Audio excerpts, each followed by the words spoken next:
portable power bank na i-plug mo lang dyan sa outlet ay kusa nang kakarga ang inyong cellphone. Hindi lang yon. Compatible ito sa mga laptop, sa mga charger. Tulad po nito, susubukan po natin, no? Charger ng ating power bank. Ito, lalo na kung meron kang malaking capacity na battery pack, ay siyempre matagal malobat. Okay, so subukan natin dito. Sabay-sabay, subukan natin, ha? So, isa po dito sa ating cellphone charger.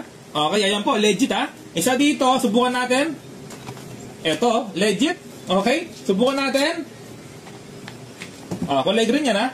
Ayan, makaka-repair man, charging siya, no? Ganyan kaganda. Hindi lang yan, compatible ito sa lahat ng battery pack. Ito, alisin mo lang dito, may lock po yan, hilahin mo, napakaganda. Okay, ang tawag dito ay portable power supply or portable power bank, no? Kasi nga po ay meron siyang battery pack. Mas matindi pa ito sa mga portable power bank po ninyo dahil malaking capacity ay matagal malobat. Hindi lang yon. Kung meron kang battery impact range, kukunin mo yung battery, ilagay mo dito, ayan, may power na. Okay, so ilang voltahe? 20 volts, napakalakas. Meron siyang on-off button, off natin. Okay, pero may ilaw pa rin, no? Ang ganda. Ibig sabihin, kahit sa gabi madilim, ay maliwanag sa kwarto mo. On natin, kung makita po dito, meron tatlong klaseng 220 volts output. Okay, yung kaya po nito, maximum. Nakalagay naman dito, no? Sabi, 120 watts.